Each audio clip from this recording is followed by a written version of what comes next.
தமிழ்நாட்டு வாக்காளர் பெருங்குடி மக்களுக்கு மனமார்ந்த நன்றி.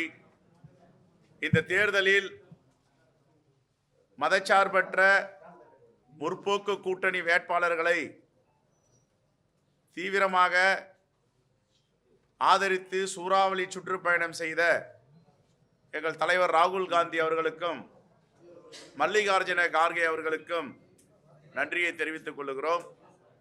அதே போன்று மதச்சார்பற்ற முற்போக்கு கூட்டணியின் தலைவராக தலைமையேற்று நடத்தி கொண்டிருக்கும் மாண்புமிகு முதலமைச்சர், மீண்டும் முதலமைச்சராக இருக்கின்ற அண்ணன் தளபதி முத்துவேல் கருணாநிதி ஸ்டாலின் அவர்களுக்கு என்னுடைய மனமார்ந்த நன்றி. தோழமை கட்சிகளான அன்பு சகோதரி திருமதி பிரேமலதா விஜயகாந்த், விடுதலை சிறுத்தைகள் கட்சியின் தலைவர் திரு தொல் திருமாவளவன், மறுமலர்ச்சி திராவிட முன்னேற்ற கழகத்தின் தலைவர் அண்ணன் வைகோ, சிபிஎம் கட்சியின் செயலாளர் திரு சண்முகம், சிபிஎம் கட்சியின் செயலாளர் சண்முகம், சிபிஎன் கட்சி செயலாளர் அருமை சகோதரர் தோழர் வீரபாண்டியன் மற்றும் ஜவஹருல்லா, திக கழகத்தினுடைய பொதுச் செயலாளர் ஐயா வீரமணி அவர்கள், மக்கள் நீதி மையத்தின் தலைவர் கமலஹாசன், நம்முடைய பேராசிரியர் ஐயுஎம்எல்லின் தலைவர், எல்லா தலைவர்களுக்கும் மனமார்ந்த நன்றியை காங்கிரஸ் பேரியக்கத்தின் சார்பாக தெரிவித்துக் கொள்கிறோம். இன்று நாட்டின் முக்கியமான நாள், தேசிய பஞ்சாயத்து தின நாள். இந்த பஞ்சாயத்து ராஜ் மூலியமாக, நகர்பாலிகா சட்டம் மூலியமாகத்தான் காங்கிரஸ் பேரியக்கத்தின் தலைவராக இருந்த பிரதமர் ராஜீவ்காந்தி அவர்கள் பெண்கள் இடஒதுக்கீட்டை உறுதி செய்தார். 2 தினங்களுக்கு முன்பு கடந்த வாரம் வந்த நாடாளுமன்றத்தின் மசோதா இல்லை, அது ஏமாற்றும் மசோதா. உண்மையான பெண்களுக்கான உரிமையை தந்தவர் காங்கிரஸ் பேரியக்கத்தின் தலைவர் ராஜீவ்காந்தி அவர்கள். பஞ்சாயத்து ராஜ் மூலமாக இடஒதுக்கீடை பெற்று தந்தார். இந்த தேர்தலில் பரப்புரையில் தமிழ்நாடு முழுவதும் சுற்றுப்பயணம் செய்ததில் மாண்புமிகு முதலமைச்சர் அண்ணன் தளபதி மு.க. ஸ்டாலின் அவருடைய நன்மதிப்பு உயர்ந்திருப்பதை காண முடிந்தது. அவர் அளித்த நல்லாட்சிக்கு மீண்டும் நற்சான்றிதழ் மக்கள் வழங்கியிருக்கிறார்கள். மே 4ஆம் தேதி பெருவாரியான வாக்கு வித்தியாசத்தில் மதச்சார்பற்ற முற்போக்கு கூட்டணியின் வேட்பாளர்கள் வெற்றி பெறப் போகிறார்கள். அவர்களுக்கு என்னுடைய அட்வான்ஸ் வாழ்த்துக்கள். கடந்த வாரம் பார்த்துருப்பீங்க, தலைவர் ராகுல் காந்தி பொன்னேரி வந்தார், சோளிங்கர் வந்தார், துறையூர் வந்திருந்தார். அந்த கூட்ட ஏற்பாட்டை காங்கிரஸ் கமிட்டி தலைவர் என்ற முறையில் நான் ஏற்பாடு செய்திருந்தேன். ஒரு நெருக்கடிகள் வந்தன, நாங்கள் எங்கும் வாய் திறக்கவில்லை. எல்லா நெருக்கடியும் தான் நாங்கள் பார்த்து கொண்டிருக்கிறோம் கடந்த 12 ஆண்டுகளாக. முடிந்த பிறகு 2ஆம் கட்ட பிரச்சாரத்திற்கு தமிழ்நாட்டிற்கு வருவதாக உறுதி செய்யப்பட்டது. கன்னியாகுமரியில் குளச்சல், திருநெல்வேலியில் நாங்குநேரி, தூத்துக்குடியில் ஸ்ரீவைகுண்டம். திட்டமிட்ட பிறகு அன்றைய மறுநாள் நான் காலை செல்ல வேண்டும். நான் என்னுடைய தொகுதியில் படப்பையில் ஒரு அலுவலகத்திலும் வீட்டிலும் தங்கியிருக்கிறேன். என்னுடைய வீடு குக்கிராமம் மணிமங்கலம். சிசிடிவி என்ற பேச்சுக்கு அந்த குக்கிராமத்தில் வாய்ப்பு இல்லை, ஆனால் படப்பையில் இருக்கு. அன்றைய முன்தினத்தில் இருந்த 6 கார்கள், இன்னோவா கிறிஸ்டா கார், தமிழ் பேச தெரியாத அதிகாரிகள் முற்றுகையிட்டு இருந்தனர். தகவல் அறிந்தும் நான் வழக்கமாக திருப்பந்தூர் தெற்கு ஒன்றியத்தில் பிரச்சாரத்துக்கு சென்று விட்டேன். நான் சென்ற பிறகு என்னுடைய தேர்தல் வேலையை கவனிக்கும் படப்பையா மனோகரன் அவர்கள், அவர் தான் எந்த தேர்தலையும் 2016 தேர்தல், 21, 26 தேர்தலுடைய முக்கியமான தலைவர், திராவிட முன்னேற்ற கழகத்தின் ஒன்றிய செயலாளர், காஞ்சிபுரம் மாவட்டத்தினுடைய ஊராட்சி பஞ்சாயத்துடைய தலைவராக இருப்பவர். அவருடைய மனைவி சரஸ்வதி மனோகரன் குன்றத்தூர் ஒன்றிய பஞ்சாயத்து பெருந்தலைவர். இவர்கள் வீட்டில் தான் என்னுடைய அலுவலகம், நான் அங்கே தான் இருப்பேன். நான் அப்படி போன உடனே இரவு வந்தாங்க. முதல்ல ஒரு ஆள் அனுப்பி சிசிடிவி ஆஃப் பண்ணுறாங்க. ஒரு ஜனநாயக நாட்டில் வெளிப்படைத்தன்மையோடு நீங்கள் சோதனை செய்ய வேண்டும். ரைடு பண்ணணும்னா எதுக்கு சிசிடிவி ஆஃப் பண்ணுறீங்க? சிசிடிவி ஆஃப் பண்ணிட்டீங்க. ஆஃப் பண்ணிவிட்டு எல்லா செல்ஃபோனையும் வயதான அம்மா, 80 வயதை கடந்த அவங்க அம்மா, அவங்க குழந்தைகள் செல்ஃபோன்லாம் பிடுங்கி வச்சுட்டு சோதனை என்ற பெயரில் பணம் எங்கே, இங்கே பணம் இருக்குது, பணம் எங்கே? அவருக்கு நிறைய சால்வை வரும், புத்தகங்கள் வரும், அதெல்லாம் கட்டியாக கட்டி வச்சுருக்கார். அதெல்லாம் போட்டு பிரித்து பீரோவெல்லாம் திறந்து கட்டில் திறந்து உடைச்சி எல்லாத்தையும் பார்த்துட்டு எதுவுமே கிடைக்கல. சிசிடிவி ஃபுட்டேஜை நாங்கள் பார்க்கணும், ஆன் பண்ணுங்க. ஆன் பண்ணி பார்க்குறாங்க. காய்கறி வாங்கிட்டு வர பேகு, இந்த பேக் எங்கேருந்து வந்துச்சு, இது எங்கே போச்சு, கிச்சனுக்குள்ளே போகுது. அதற்கு பிறகு எதுவுமே கிடைக்கலன்ன பேர் கையெழுத்து வாங்கிட்டு அந்த சிசிடிவி ஆஃப் பண்ணாமல் வெளியேறாங்க. வெளியேற ஆதாரங்கள்லாம் எங்ககிட்ட கிடைச்சிருக்கு. ஆனால் என்ன சொல்கிறாங்க, அன்றைக்கி மறுநாள் என்னுடைய குக்கிராமத்தில் 4 வண்டியில் ஆலடி அம்மன் கோவில், திருவதி அம்மன் கோவில், குளங்கள், என் வீடு பக்கத்தெல்லாம் கார் இருக்குது. டிரைவர் ஓடி போயிட்டான், இங்கே ரைட் நடக்க போகுது, முற்றுகையிட்டுட்டாங்க அப்படின்ட்டு. நான் காலையில் எங்கள் தலைவர் ராகுல் காந்தியுடைய பிரச்சாரத்துக்கு போகணும். இது மாதிரி பண்ணிவிட்டு ஒரு அறிக்கை கொடுக்குறாங்க சிடிபிடியிலேருந்து. நாங்கள் அவர் வீட்டை சோதனை செய்யலை, நாங்கள் எங்கேயுமே சோதனை செய்யலைன்றதுனால எங்கள் அப்பா புதருக்குள்ளே இருக்கான்ட்டு அதில் ஒரு லைன் எழுதுனாங்க. இன்டெலிஜென்ஸ் சோர்ஸ், சில இன்டெலிஜென்ஸ் சோர்ஸ் சொல்லிச்சு. என்ன சொல்லிச்சு, எங்கே போனீங்க, அதை சொல்லணுமா சொல்லக்கூடாதா? திருப்பெரும்புதூர் தொகுதியில், என்னோடய தொகுதியில் எத்தனை இடத்துல நீங்கள் ரைடு பண்ணீங்க, என்ன எடுத்தீங்க? இது 19-20 நடந்த சம்பவம். அதற்கு பிறகு சிறுமாங்காடு தலைவர் திருமதி கன்னியப்பன் வீடு, அந்த பகுதியில் குன்றத்தூர் பக்கம் வந்தாருன்னா குன்றத்தூர் ஒன்றியத்தில் இவங்க வீடு தான் அலுவலகம், இவங்க வீட்டில் தான் இருப்பேன். அங்கே போனால் சிறுமாங்காடு தலைவர் அவர் வீட்டில் இருப்பேன், அவர் அலுவலகத்தில் இருப்பேன். அவர் டிராவல்ஸ் நடத்துகிறார் சுங்குவாசத்திரத்தில். முதல்ல டிராவல் அலுவலகத்துக்குள்ள போகிறீங்க, ரைட் பண்ணுறீங்க. ஊராட்சி மன்றம் அவர் தூக்கிட்டீங்க, காரில் உட்கார வச்சுட்டீங்க. ஊராட்சி மன்றத்துக்குள்ளே போகிறீங்க, அங்கே ரைட் பண்ணுறீங்க. அவர் வீட்டில் ரைட் பண்ணுறீங்க. என்ன மிரட்டினீங்க? பணம் எங்கே, கோடிக்கணக்கான பணம் எங்கே? எங்ககிட்ட பணம் இருந்தால் தானே அவங்க கொடுக்க முடியும். காங்கிரஸில் எங்கே பணம் இருக்குது?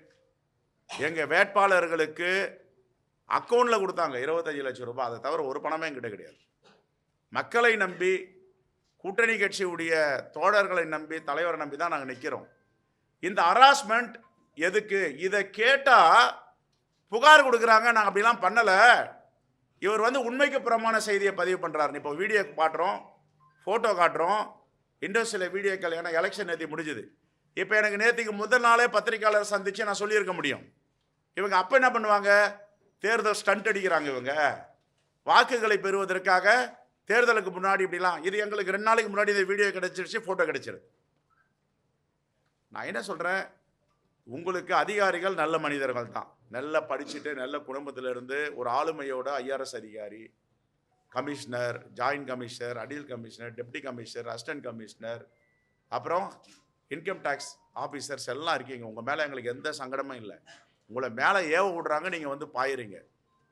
நீங்கள் ஏவல் விடும் அதிகாரிகள் தலைமை, டெல்லியில் இருக்கிற தலைமை ஏவல் விடுதுன்னா நீங்கள் வெளிப்படைத்தன்மையோட பத்திரிகையாளர்கிட்ட சொல்ல வேண்டியது தானே. நாங்கள் ஸ்ரீபெரும்புதூர் தொகுதியில் இங்கே ரைடு பண்ணியிருக்கோம், கிடைச்சிது இல்லை கிடைக்கல. எத்தனை இடத்துல ரைட் பண்ணியிருக்கீங்க? இன்னும் ஒரு படி மேலே போய் பத்திரிகையாளர் வாயிலாக தமிழ்நாட்டு மக்களுக்கு சொல்கிறேன், மதச்சார்பற்ற முற்போக்கு கூட்டணியின் வேட்பாளர்கள் வீட்லேயும் தலைவர்கள் வீட்லேயும் எத்தனை இடங்களில் நீங்கள் சோதனை நடத்தி இருக்கிறீர்கள்? அதே போன்று NDA அதிமுக தலைமையிலான அதிமுக வேட்பாளர்கள், பாஜக வேட்பாளர்கள், பாமக வேட்பாளர்கள், அமமுக வேட்பாளர்கள், அவங்க வீட்லேயும் தலைவர் வீட்லையும் எத்தனை ரைட் பண்ணியிருக்கிறீங்க? இதை இன்கம் டேக்ஸ் டிபார்ட்மெண்ட் CTBTன்றாங்க, அவங்களாம் வெள்ளை அறிக்கை கொடுக்கணும். இந்த வெள்ளை அறிக்கை வந்தாவே எவ்வளோ காழ்ப்புணர்வோடு டெல்லி தலைமை தமிழ்நாட்டு தேர்தலை பயமுறுத்தவும் தலைவர்களை முடங்க செய்யவும் செய்திருக்கிற உண்மை நாட்டு மக்களுக்கு தெரியும். என்னுடைய அன்பான வேண்டுகோள் இன்கம் டேக்ஸ் டிபார்ட்மெண்ட்டுக்கு, எங்களுடைய மதச்சார்பற்ற முற்போக்கு கூட்டணி வேட்பாளர்கள் தலைவர் வீட்டில் எத்தனை இடத்துல ரைடு பண்ணீங்க, எவ்வளோ பறிமுதல் பண்ணியிருக்கீங்க? அதே போன்று அதிமுக தலைமையில் பாஜக, அதிமுக, பாமக, அமமுக அவங்க வீட்டுங்களாம் எவ்வளோ ரைட் பண்ணியிருக்கீங்க, எவ்வளோ கைப்பற்றிருக்கீங்க, எத்தனை இடங்கள் சோதனை வெள்ளை அறிக்கை கொடுக்குதான் காங்கிரஸ் பேரியக்கத்தின் சார்பாக தமிழ்நாடு காங்கிரஸ் கமிட்டி சார்பாக வைக்கும் வேண்டுகோள், வெள்ளை அறிக்கை கொடுங்கள். இப்ப வீடியோ போடுறோம், பாருங்க. போடுங்க, போட்டோ கொடுங்க.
ஒரு பேப்பர் கொடுத்தானே, இதானே இந்த இது வரைக்கும் போட்டா போதும். 5 நிமிஷம், 2 நிமிஷம், அவ்வளவுதான். 2 நிமிஷம்.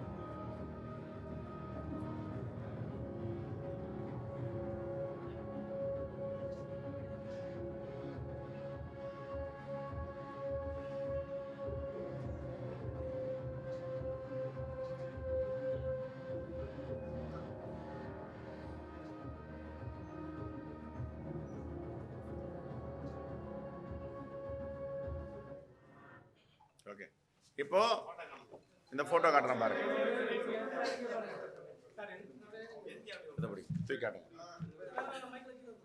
இந்த புகைப்படத்தில் இருக்கிறதெல்லாம் யாரு, எந்த அதிகாரிகள்? இந்த அதிகாரிகள் மேல் நடவடிக்கை எடுக்கப்படுமா? மறைக்கிறாங்கல்ல உண்மையை. நாங்க எங்க ரைடே நடத்தல, போவே இல்லை, கம்ப்ளைண்ட் வர புகார் கொடுக்குறாங்கல்ல, நாங்க போகாததை போனதா சொல்றாங்கன்னுட்டு. இப்போ நான் எல்லா புகைப்படமும் கொடுக்குறேன், ஹார்ட் டிஸ்க் வந்து ஒப்படைக்கிறேன். நான் கேட்குறேன், நீங்கள் சோதனை பண்ணுங்க, தப்பு கிடையாது. சோதனை பண்ணதை மக்களிடமோ பத்திரிகையாளர் தெரிவிச்சிங்களா? ஏன் தெரிவிக்கவில்லை? ஏன் சொல்லலை? சொல்லுங்க. இதில் என்ன ரகசியம் இருக்கு? சொல்ல வேண்டியது தானே. ஸ்ரீபெரும்புதூர் தொகுதியில் இன்னார் வீட்டில் ரைடு பண்ணோம், இங்கெல்லாம் போனோம், சர்வேலன்ஸ் நீங்கள் சொல்கிறீங்க, இன்டெலிஜென்ஸ் ரிப்போர்ட் அதெல்லாம் எங்களுக்கு கிடைச்சது, போனோன்னு சொல்ல வேண்டியது தானே. என்னவோ நடக்காத நான் சொன்னதாவோ. இந்த இதை பிடிங்க. இந்த அதிகாரிகள்லாம் யாரு? காவல்துறையா அங்க நிக்குது? இதை பிடிங்க. நான் நேரடியா உன்னை குத்தல, சைட்ல தான் குத்தின, பின்னாடி குத்தினேன்னு சொல்லலாமா?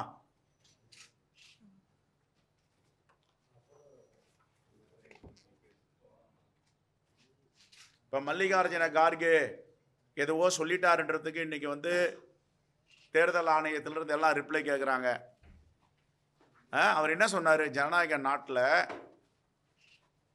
ஒரு பக்கம் டெரரிசம், இன்னொரு பக்கம் அதிகாரிகளை வச்சு மிரட்டுறது, இதுக்கு பேரும் டெரரிசம் தான் சொன்னார். என்ன சொன்னார் அவர் அன்னைக்கு?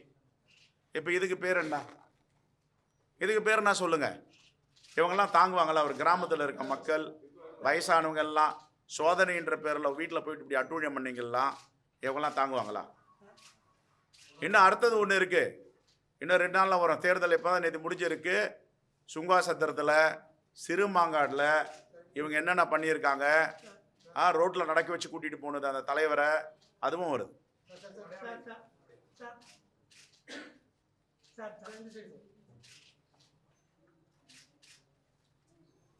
இன்னும் 3 ஆண்டுகளில் ஆட்சி மாற்றம் வரும்னு எல்லாம் சொல்கிறாங்க. நான் சொல்கிறேன், இந்த தேர்தலுக்கு பிறகு 5 மாநில தேர்தலுக்கு பிறகு ஒன்றிய அரசில் ஆட்சி மாற்றம் வரும். இந்த அதிகாரிகள்லாம் கொஞ்சம் எச்சரிக்கையாக இருக்கணும். எங்கள் தலைவர் ராகுல் காந்தியும் மல்லிகார்ஜுன கார்கே அவர்களோ ஒரு நிமிடம் கொஞ்சம் சமாதானம் ஆகிட்டாங்கன்னு வச்சுங்க, நாளைக்கு ஆட்சி மாற்றம் வந்துடும். சந்திரபாபு நாயுடும் தயாராக இருக்கார், நிதிஷ்குமாரும் தயாராக இருக்கார். ஆனால் நாங்கள் அது மாதிரி கொள்ளைப்புற ஆட்சி செய்கிறதுக்கு விரும்பலை. அதிகாரிகள் புரிஞ்சுக்கணும். ஜனநாயகத்து மீது எங்களுக்கு நம்பிக்கை இருக்குது. ஏன் வைஸ் பிரசிடென்ட் ஆஃப் இந்தியாவை மாற்றினாங்க? 1000 கேள்விகளுக்கும் விடை இருக்குது. அதனால் அதிகாரிகள் ஏவல் விட்டாங்கலாம் நீங்கள் செய்யுங்க. மக்கள்கிட்ட சொல்லுங்கள், பத்திரிகையாளர்கிட்ட சொல்லுங்கள். இங்கே எங்கெல்லாம் ரைட் பண்ணோம், இங்கே எங்கெல்லாம் சர்வேலன்ஸ் பண்ணோம். எங்கள் காரு வடநாட்டு அதிகாரிகள் கிறிஸ்டா காரில் 4 பேர் வந்தால் டிரைவரை சாவியை போட்டு ஓடிடுறான். பயம். ஆளுங்க வேலை செய்ய வர மாட்டாங்க. தேர்தல் நேரத்தில் எதுக்கு இவ்வளோ அச்சுறுத்தல்?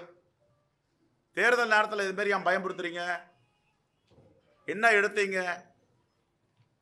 எல்லாத்துக்கும் விடை இருக்கு. ஓகே, நன்றி. பத்திரிகையாளர்கிட்ட சொல்லிட்டேன், நீங்கள் கேளுங்க அவங்கள கேள்வி. நான் தங்கியிருந்த வீடு. ஆமாம், என்னுடைய அலுவலகம். அது எங்கள் அம்மா இருந்தாங்க, இறந்து போயிட்டாங்க. இறந்து போனதாலும் யாரும் அங்கே போகிறதில்ல. அங்கேயே இருப்போம். இங்கே நைட்டு 11, 12 மணி எல்லாத்தையும் ஆட்கள்லாம் வேலை வாய்ப்புலாம் கொடுத்துட்டு என்னென்ன அவர் தான் தேர்தல் நடத்துகிறார். என்னுடைய அலுவலகமும் அங்கே தான். நான் படப்பை மனோகரன், என்னோட உடன்பிறவா சகோதரர். அவர் 3 தேர்தல் நடத்த என் கிளாஸ்மேட். அவர் நானும் அவரும் ஒன்றா படித்தோம். நன்றி.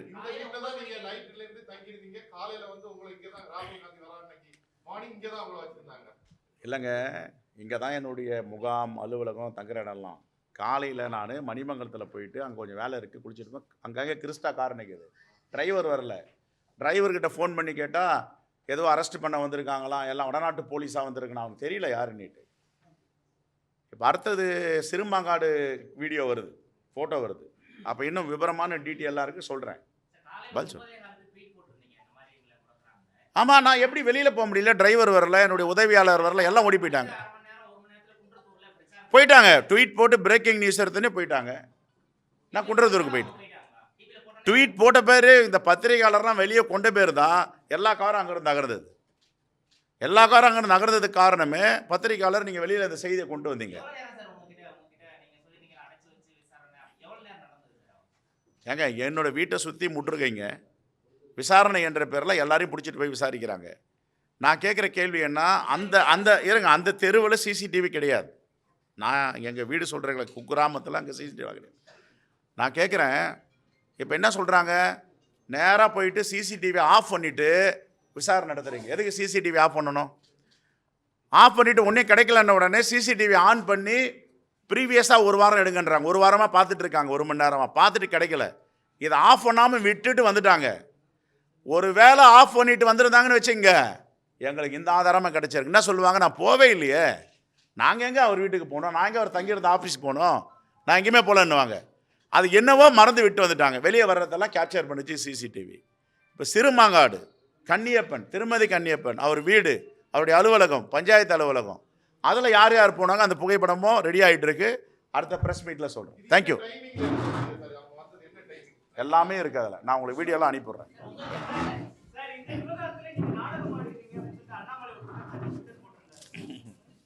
எங்களுக்கெல்லாம் நாடகம்லாம் தெரியாது, ஆதாரத்தோடு சொல்லியிருக்கோம். அவர் தன்னை ரொம்ப மெத்த படித்தவர், அறிவுஜீவின்னு பார்த்துக்குவார். அறவேக்காடு அண்ணாமலை தான் சொல்கிறாங்க எல்லாமே, நாங்கள் அப்படி சொல்கிறது இல்லை. ஆனால் ஒரு துறை ஒரு இடத்துல சோதனை நடத்துகிறாங்கன்னா என்ன பண்ணணும் சொல்லுங்கள், நீங்கள் சொல்லுங்கள். ப்ரெஸ் ரிலீஸ் பண்ணணும். இந்த இடத்துல பத்திரிகையாளர்கள்லாம் தெரியுமா, எல்லாம் சீனியர் ஜேர்னலிஸ்ட் தான் இருக்கீங்க. என்ன பண்ணணும், ஒரு இடத்துல சோதனை நடத்தணும், இந்த இடத்துல சோதனை நடத்தணும், இது கிடைச்சிது, இது ப்ரெஸ் ரிலீஸ் பண்ணணுமா பண்ணக்கூடாதா? நாட்டு மக்களுக்கு தெரியப்படுத்தணும் தெரியப்படுத்தக்கூடாதா? இவங்க ஏன் தெரியப்படுத்தலை? அதை கேள்வி கேளுங்க. அதை விட்டுட்டு சிசிடிவி ஆஃப் பண்ணியாச்சு, அங்கே சிசிடிவி கிடையாது, மறைச்சிடலான்னா பத்திரிகையாளர் சொல்லிட்டு இந்த இடத்துல பண்ணணும், இந்த இடத்துல பண்ணல அப்படின்னு சொன்னா ஓகே.